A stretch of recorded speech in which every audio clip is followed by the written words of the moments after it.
நீங்க செய்யும் செயல்களே போதும் வாழ்க்கையில உங்களை வீழ்த்த. இந்த பதிவை கேட்காம தயவு செய்து போகாதீங்க. சாய்பாவோட அன்பு குழந்தையா, செல்ல குழந்தையா நீங்க இருக்கிறீங்கன்றத மறக்காதீங்க. தொடர்ந்து சச்சரிதம், மெடிடேஷன், ஆரத்தை ஏன் செய்ய முடியல தெரியுமா? தெரிஞ்சுக்கோங்க. என்னைக்குமே முழுசா தெரிஞ்சுக்கிட்டா நாம என்னைக்கும் எப்பையும் பின்வாங்க மாட்டோம். வரக்கூடிய கர்மா எப்படிப்பட்டது தெரியுமா? அது ஒரு பெரிய பாம்புக்கு நான் ஒப்பிட்டு பேசியிருக்கேன். காலில் பாம்பை சுத்திக்கிட்டு நாம நடந்துகிட்டு இருக்கோம். உங்க பிரச்சனையை தீர்க்கணும்னா சத்தியமா அவரை தான் முடியும். அவரால் என்ன முயற்சி பண்ணாலும் ஜீரோ. இது உங்களுக்கு விடப்பட்ட இறுதி எச்சரிக்கை. மீண்டும் காலத்தை தாழ்த்த விருப்பமா? ஐயோ, ரொம்ப பரிதாபமா இருக்குது உங்களை நினைச்சாவே. சிற்றின்பத்தில் விழுந்து கிடக்கிறோமே, இதனால எவ்வளவு பெரிய பாதிப்பு உங்களை நோக்கி வந்துகிட்டு இருக்கு தெரியுமா? சொர்க்கத்தில் உங்க வாழ்க்கை நிச்சயிக்கப்பட்டதா நீங்க நினைக்கிறீங்க. இல்லை, நீங்க செய்யக்கூடிய விஷயத்தை பொறுத்து அது மாறுது. ஸோ நாம நரகத்தில் இருக்கிறோமோ அப்படின்ற ஒரு விஷயத்தை வச்சு தான் இந்த பதிவு. கருணை கொண்டவர் சாயப்பானா, நீங்க எப்படிப்பட்டவரா இருக்கணும் அதை முடிவு பண்ணிட்டு இந்த பதிவை கேளுங்க. ஓம் சாயிரா சாயிரா, ஓம் சாயிரா சாயிரா, ஓம் சாயிரா சாயிரா, அன்பே சாயிரா, பேரன்பே சாயிரா, அகிலம் தளிக்க ஆத்மா விழிக்க அனுதினம் சாயிரா, எங்கள் அன்பே சாயிரா. ஒன்றே இறைவன், ஒன்றே பூமிக்கென்றும் சாயிரா, சரணம் சாயிரா, நன்றே செய்து வாழ்வோம், நாம் ஒன்றே செய்து வாழ்வோம், அன்பே சாயிரா.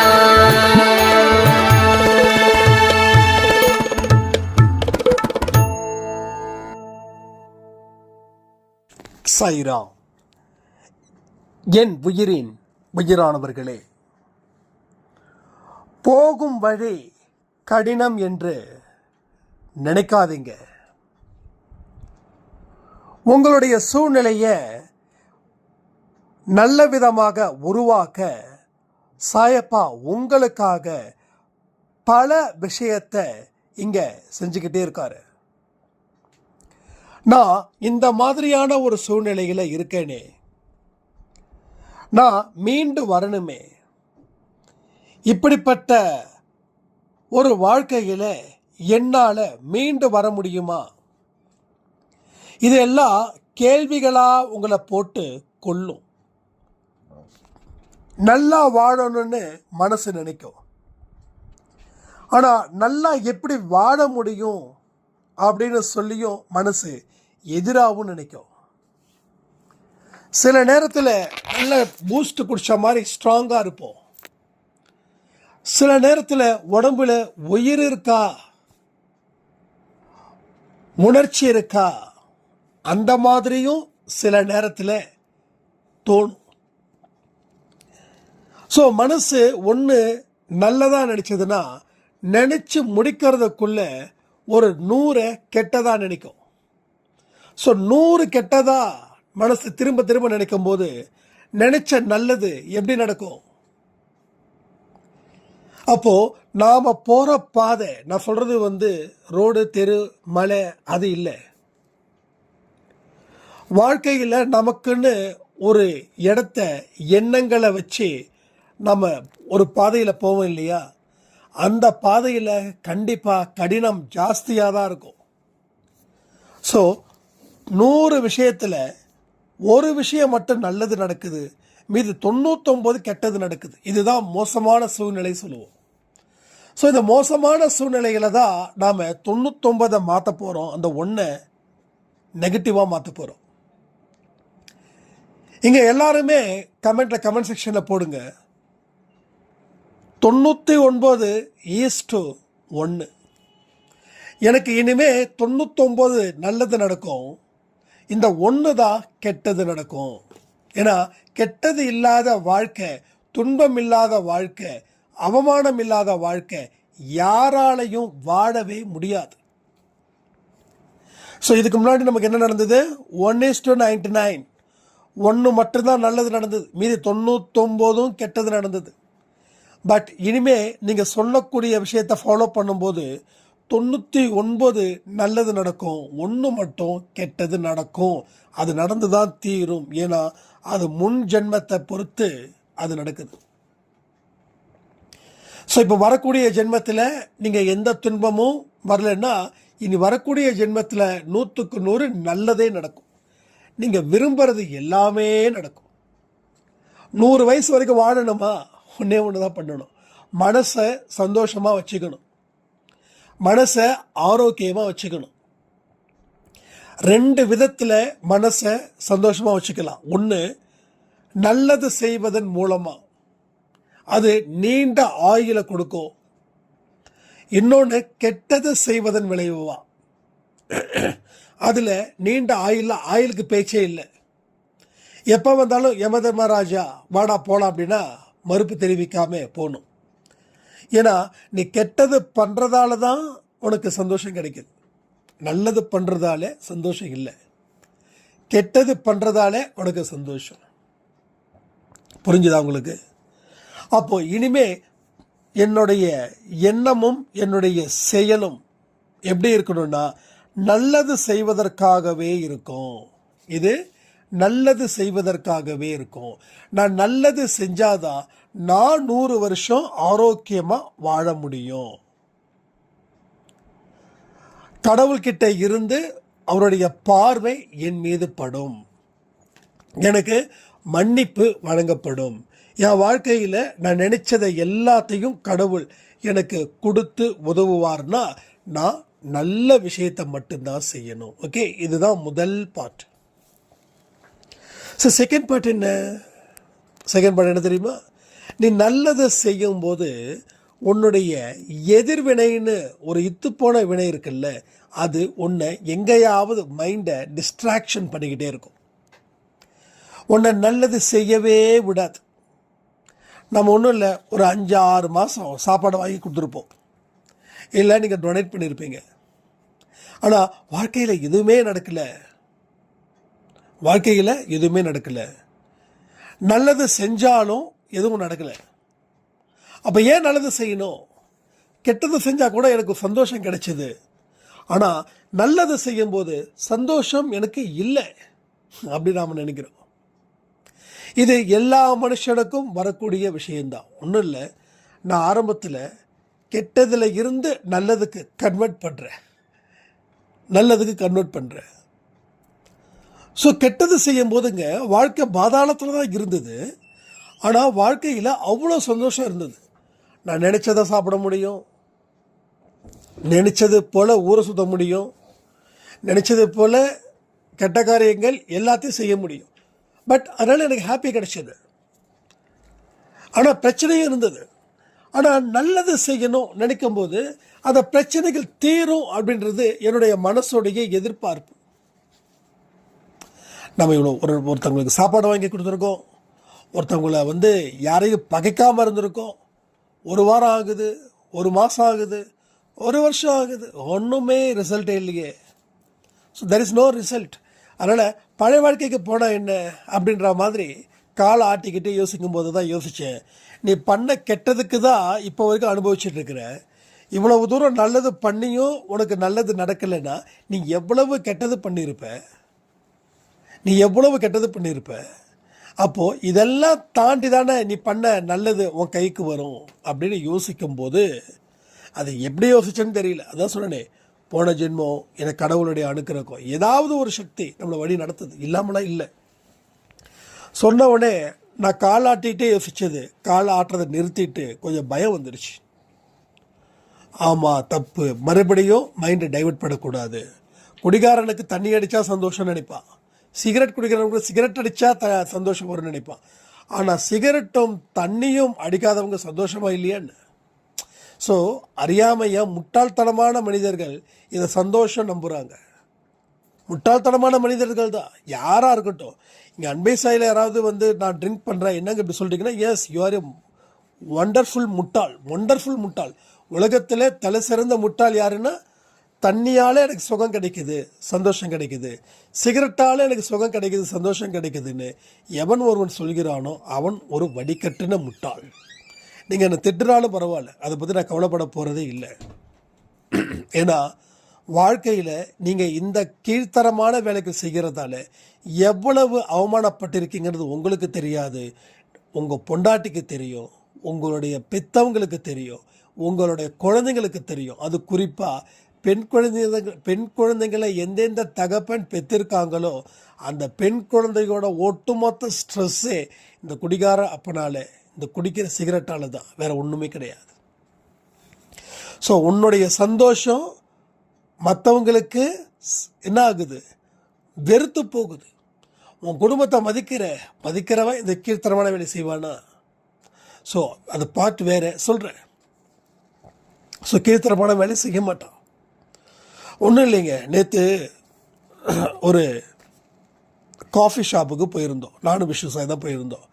போய் மீட்டிங்லாம் இருந்ததால் அப்போது ஒரு 12-13 வயசு அவ்வளோதான் இருக்கும் அந்த பொண்ணு வந்தது ஏதோ பேக்கரி வாங்க. ஒரு 50-55 வயசு இருக்கக்கூடிய ஒரு ஆள் அந்த பொண்ணை பார்க்குற பார்வை இருக்கே அவ்வளவு வக்ரமாக இருக்குது. கிட்டத்தட்ட 50 வயசு இருக்கும் அவருக்கு, கண்டிப்பாக இருக்கும், வக்ர பார்வை. அந்த பொண்ணுக்கு வயசு 13. அப்போ அந்த பொண்ணு இவருக்கு கிட்டத்தட்ட பேத்தியாக கூட இருக்கலாம் இல்லையா, பேத்தியாக இருக்கலாம். ஆனால் அந்த வக்ர புத்தி. ஸோ என்ன ஆகுது, இந்த மாதிரியான கேடுகட்ட ஜென்மங்கள் அது எவ்வளவு பெரிய அளவில் பாதிப்பு ஏற்படும் தெரியுமா? நாளைக்கு உன்னுடைய பேத்தியையும் இப்படி தான் பார்ப்பாங்க. நீ என்ன செய்கிறியோ கண்ணா அது உனக்கு திரும்பி திரும்பி வரும், அது உன்னை விட்டுட்டு போவாது. அது காலில் சுற்றின பாம்பு, அது போயிடுன்னு நினைக்கிறியா? சான்ஸே கிடையாது. அப்போது இன்னைக்கு நடக்கக்கூடிய அத்தனை விஷயத்துக்கும் கிட்டத்தட்ட மனதளவில் நாம காரணமாக இருக்கும். இன்னைக்கு எங்கெங்கேயோ ஒரு விஷயம் நடக்குதுன்னா கிட்டத்தட்ட மனதளவில் நாம காரணமாக இருக்கும். ஏன்னா மனுஷனுடைய மனசில் இருக்கக்கூடிய அந்த அன்பு வெளியில் போயிடுச்சு, அவனுக்கு இருக்கக்கூடிய வெறி அது மட்டும் உள்ளே வந்துடுச்சு. இவன் என்னென்னலாம் வெளியில் செய்கிறானோ அது இவன் வீட்டுக்குள்ளேயே நடக்கும்போது இவன் தலையிலையும் வாயிலையும் அடித்து நொந்துக்கிறான். உலகமே வீணாக போயிடுச்சுன்னா, நீ வீணாக போனதால் உலகம் வீணாக போயிடுச்சு. உலகம் சூப்பர். இன்றைக்கி கூட பாருங்கள், ஒரு காட்டுக்கு போங்க, ஒரு மலைக்கு போங்க, ஒரு தனிமான இடத்துக்கு போங்க, இல்லை நதி இருக்கிற இடத்துக்கு போங்க, இல்லை கடல் இடத்துக்கு அது கெட்டு போயிடுச்சா? மனுஷன்தான் கெட்டு குட்டிச்சோராக போயிருக்கான். இயற்கை என்னைக்கும் அதனுடைய தன்மையை அழிக்கலை. ஆனால் மனிதன் அப்படின்றவன் அவனுடைய தன்மையை அழித்து பல வருஷம் ஆச்சு. அப்போ எவ்வளவு பிரச்சனைகள் இருக்குது.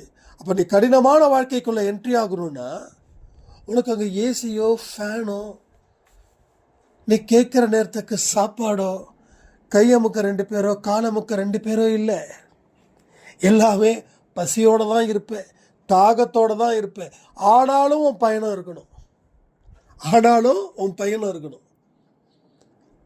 ஸோ எங்கே சுகம் இருக்குதோ அங்கே தரித்திரம் நிற்கும். எங்கே சுகம் இருக்குதோ அங்கே தரித்திரம் நிற்கும். அந்த தரித்திரம் உன்னை பார்த்துக்கிட்டே இருக்கும். எனக்குன்னு ஒரு நாள் வரும் உன்னை முடிக்க அப்படின்னு. அதுக்குன்னு ஒரு நாள் வரும் முடிக்க. இப்போ உனக்கு முடிக்கலைன்னா நீ சந்தோஷமாக இருக்க நினச்சிட்டு இருக்க. ஆனால் ஒரு நாள் இல்லை ஒரு நாள் உன்னை முடிக்கும், உன்னை கொல்லும், உன்னை வச்சு செய்யும். நீ என்னதான் கதறினாலும் பக்கத்து ரூமில் இருக்கக்கூடியவங்களுக்கு கூட கேட்காது. ஏன்னா உன்னோட கதறல் சத்தம் வெளியில் வராது, உள்ளேயே உன்னை போட்டுக்கொள்ளும். கனவு பார்க்குறமே என்ன நடக்குது, 10 பேர் துரத்துற மாதிரி, அருவா எடுத்துகிட்டு துரத்துற மாதிரி இல்லை. திடீர்னு எழுந்திரிச்சிக்கும் போது அப்பாடா கனவாடா சாமி தப்பிச்சுமேன்னு சொல்லி பூஜை ரூமில் சாமியை கும்பிட்டுட்டு ஒரு உதியை வச்சுக்கிட்டு மறுபடியும் நம்ம தூங்கல, அடுத்த நாள் காலையில் கோயிலுக்கு போகல. ஏன்னா அவ்வளவு பெரிய கனவு. அதே போல தான் இங்கே நடக்குது. அதே போல தான் நடக்குது. யாரோ உன்னை துரத்துறானா எங்கேயோ நீ தப்பு பண்ணிட்டு ஓடுறன்னு அர்த்தம். கெட்ட கனவுகள் ஏன் வருது? கெட்டதை நினைக்கும் போது, கெட்டதையே உன்னோட வாழ்க்கை தத்துவமா நீ வாழும்போது. புரியுதா? ஸோ கனவுல நடப்பது நிஜமாவே அது உண்டான ஒரு அறிகுறியானா எஸ், அதில் எந்த சந்தேகமும் இல்லை. அதில் எந்த சந்தேகமும் இல்லை. கனவை பார்த்து பயப்படாம ஆராய்ச்சி பண்ணி ஆராய்ந்தோமானால் கண்டிப்பாக அதில் கடவுள் என்ன சொல்கிறாரோ அதை நாம் சரி பண்ணலாம். ஆனால் நம்ம மனுஷனுக்கு பயம் பிச்சுக்குன்னு வருது. பாம்பு கனவுல வந்துருச்சுன்னா உடனே பாம்புக்கு பாலாபிஷேகம் பண்ணுறோம். ஆனால் ஏன் பாம்பு வருது? எதுக்கு வருது? எஸ், பாம்புன்றது ஒரு விஷம். அந்த விஷம் ஏன் வருது? உன்னுடைய கேடுகட்ட எண்ணங்களால் நீ மற்றவங்களை வீழ்த்தணும்னு நினைக்கிறையே, அது ரொம்ப தப்புன்றதுக்காக வருது. ஓகே, ஸோ நீங்கள் கடவுள்கிட்ட மன்னிப்பை கேட்டு நீங்கள் செயல்படணும். பாம்புக்கு பாலாபிஷேகம் பண்ணிட்டு பாம்புக்கு பால் ஊற்றிட்டேன்னா கடைசியில் மனுஷங்க உங்களுக்கு பால் ஊற்றிடுவாங்க. ஸோ அதனால் ஒரு தீர்மானமான முடிவில் இருங்க. எந்த ஒரு விஷயத்தை நாம் செய்தாலும், எந்த ஒரு விஷயத்தை நாம் நினைச்சாலும் அதற்கு உரிய பேக்ரவுண்ட் என்ன, எப்படி, அது சரியானதா இல்லை தவறானதா, இதை எல்லாத்தையும் புரிந்து கொண்டு நீங்கள் வாழ்வதற்கு உண்டான ஒரு அஸ்திவார கல்லை எடுத்து வைக்கணும். ஸோ நம்ம எல்லாமே அஸ்திவாரம் இல்லாமலே உருவாக்கப்பட்டு இருக்கிறோமோன்னு தோணுது. அந்த அஸ்திவாரம் என்னங்க? நல்ல எண்ணங்கள். நல்ல எண்ணங்களை கொண்டு நம்ம உருவாக்கப்படலை. நம்ம அம்மா அப்பா என்ன தப்பு பண்ணாங்களோ அதை நாம் பண்ணுறோம். இந்த விதத்தை பெரியவங்க மன்னிச்சிடணும். ஏன்னா அம்மா, மாதா, பிதா, குரு, தெய்வம் சொல்லக்கூடிய நானே இந்த வார்த்தை ஏன் சொல்கிறேன்னா, ஒன்றும் இல்லை, நிறைய இடத்துல நான் பஸ்ஸில் போகும்போது ட்ரெயினில் போகும்போது பார்ப்பேன், நிற்கிறதுக்கு இடம் தராமல் தன்னுடைய குழந்தைங்களை ஒரு ஒரு ஒரு சின்ன பாப்பா, அந்த பாப்பா பாவம் கால் வலி, ஏன் தெரியுமா? அந்த பாப்பா காலை விரித்து வச்சு உட்கார சொல்கிறாங்க. அது அதிகபட்சமாக 4 வயசு தான் இருக்கும். ஏன் தெரியுமா? யாரும் உட்காரக்கூடாதுன்னு. எவ்வளோ ஒரு ஒரு மோசமான ஒரு வார்த்தைக்கு ஒரு ஒரு ஒரு முன்னுதாரணமாக அந்த அம்மா அந்த குழந்தைக்கு இருக்காங்கன்னு யோசிச்சு பாருங்க. நாளைக்கு அந்த குழந்தை பெருசானா அந்த குழந்தை துன்புறுத்தும். அப்போது நீ அடுத்து உனக்கு அவ்வளவு கஷ்டம், உட்கார்றதுக்கே முடியல, குழந்தையோட கால் வலிக்குமேனு. ஆனால் ஒரு வயசான ஒரு பாட்டி நின்றுட்டு இருக்குது. அந்த பாட்டி நின்றுட்டு இருக்குது. இந்த பாப்பா காலை விரிச்சு, அந்த பாப்பா அழுவுது. லைட்டாக காலை கொஞ்சம் சுருக்கி வச்சாலும் ஒரு ஒரு பொண்ணு ஒரு பையன் ரெண்டுமே ஒரு அதிகபட்சமாக ஒரு 7 வயசுக்குள்ளே தான் இருக்கும். இவங்க என்ன பண்ணிட்டாங்க, ஒருத்தவங்க புருஷர் இந்த பக்கம் உட்காந்துக்கிட்டாரு, மனைவியார் அந்த பக்கம் உட்காந்துட்டாங்க. இடையில 2 குழந்தைங்க காலை விரிச்சு தான் உட்காரணும். அவங்களும் சப்பளாங்குழி போட்டு உட்காந்துருக்காங்க. என்ன ஒரு ஆணவம், என்ன ஒரு திமிரு! அடுத்தவங்களோட வலியை அனுபவிக்காத ஒரு என்ன சொல்கிறது, நரகவாசிகள் கூட சொல்ல முடியும்.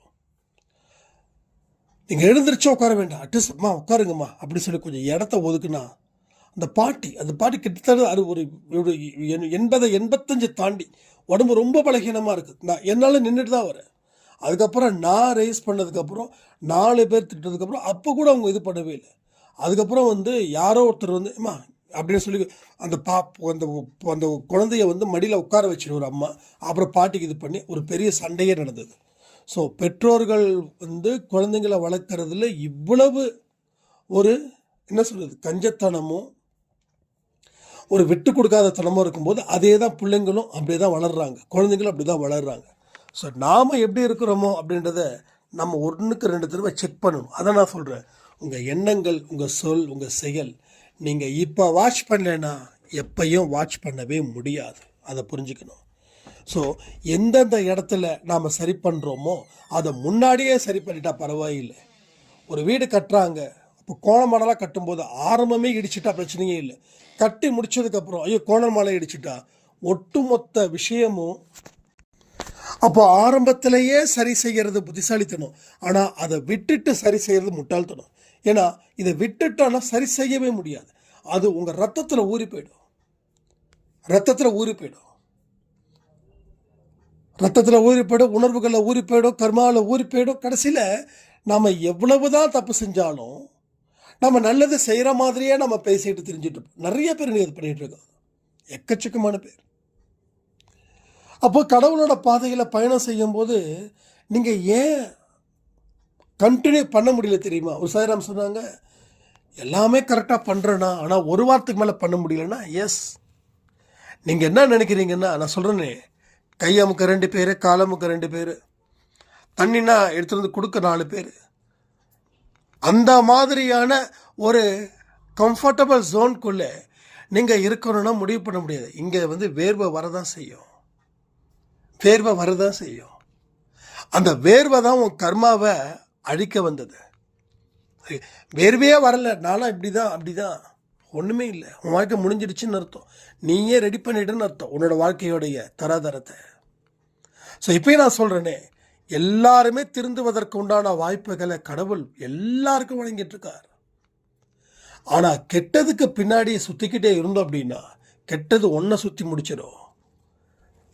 மறுபடியும் சொல்கிறேனே, பாம்பு தான், காலில் அந்த பாம்பு சுற்றிட்டு என்ன பண்ண முடியும்?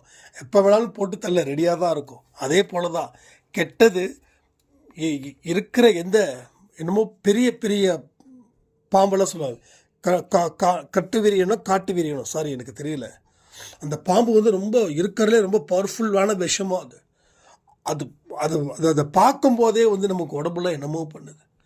அதை விட நீ செய்கிற பாம்பை விட 1000 மடங்கு வலிமையானது. எவ்வளோ? 1000 டைம்ஸ் வலிமையானது. ஸோ இதெல்லாம் எப்போ நம்ம புரிஞ்சுக்க போகிறோன்னு தெரியல. நாம் பாட்டுக்கு காலத்தை ஓட்டிகிட்டு இருக்கிறோம். என்ன எல்லாம் கடவுள் பார்த்துப்பாரு, கடவுள் பார்த்துப்பாருன்னு. கடவுள் யாரை பார்ப்பாரு? நீங்கள் எந்த தவறையும் செஞ்சுக்கிட்டே இருப்பீங்க, அதை நிறுத்த மாட்டீங்க, கடவுளோட வழிகளையும் வர மாட்டீங்க. ஆனால் கடவுள் பார்த்துட்டுப்பாரு. கடவுள் பார்க்க மாட்டார். எவன் பார்க்கணுமோ அவன் பார்ப்பான், ஆனால் கடவுள் பார்க்க மாட்டார்.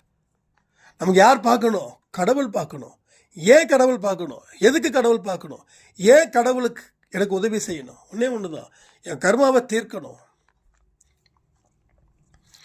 அப்போது அவர் உங்களை தண்டிக்க கூடாது அப்படின்னா பாவம் செய்யக்கூடாது. அப்போ அவரோட வழி போகணும். அது கடினமாக தான் இருக்கும், கடினமாக தான் இருக்கும். அப்போ 99% நல்லது நடக்கணுமா வேண்டாமா? அப்போது நீ 99% உழைக்க முயற்சி பண்ணு. அவருடைய பாதையை உன்னுடைய வழியாக மாற்று. என்னதான் துன்பம் வந்தாலும் பாவம் செய்யாத, எவ்வளவுதான் சந்தோஷமாக இருந்தாலும் பாவத்தை செய்யாத. இங்கே துன்பம் வரும்போது பாவத்தை யாருங்க செய்வாங்க நீங்கள் கேட்கலாம். நீங்கள் இங்கே வாழ்க்கையில் ஏதாவது அடிபடும் போது உங்களை அதில் இருந்து மீட்க முடியாதப்போ மனிதன் என்ன தெரியுமா செய்கிறான்? எல்லாருமே சரி, அவன் என்று எவ்வளவுக்கு எவ்வளவு சந்தோஷமாக இருக்க முடியுமோ அந்த காயத்தை மறக்க அவன் சந்தோஷமாக இருக்கான். இதனால் என்ன நடக்குது தெரியுமா? அத்தனை சந்தோஷமும் பாவத்தின் அடிப்படையாக வந்ததுன்றது. ஆண்களும் பண்ணுறாங்க, பெண்களும் பண்ணுறாங்க. ஸோ அந்த துன்பத்திலேயும் நேர்மையாக எவன் இருக்கிறான்னு கடவுள் பார்க்குறாரு. பார்த்தவனை தேர்ந்தெடுக்கிறார். தேர்ந்தெடுத்துக்கிறவனுக்கு எல்லாத்தையும் கொடுக்குறார். 1 இல்லை 2 இல்லை, எல்லாத்தையும் கொடுக்குறார். அப்போ நீங்கள் யோசிச்சு பாருங்க, எங்கே தப்பு செய்கிறோம், எங்கே தப்பு செய்யலை. ஸோ எல்லா இடத்துலையும் தப்பு செய்கிறோம், எல்லா இடத்துலையும். ஸோ எங்கேருந்து வருது? எண்ணங்கள் மூலமாக. அதான் நான் சொல்ல, எண்ணங்களை சுத்தப்படுத்தாமல் எதையுமே பார்க்க முடியாது.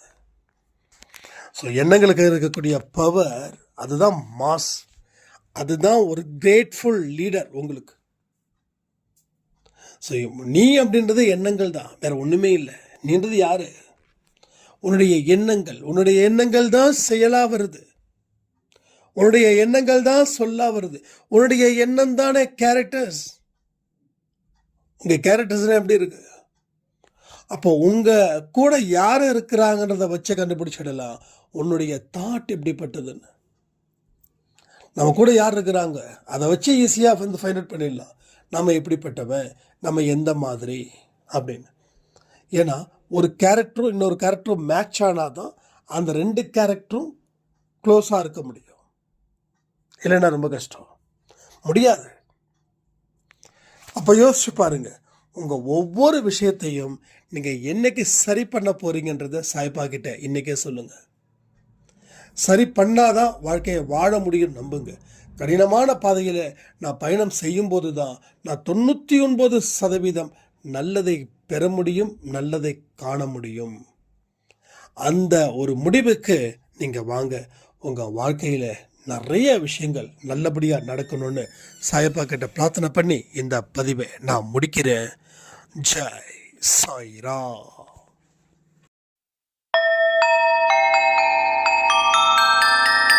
ஓம் சாயிரா சாயிரா ஓம் சாயிரா சாயிரா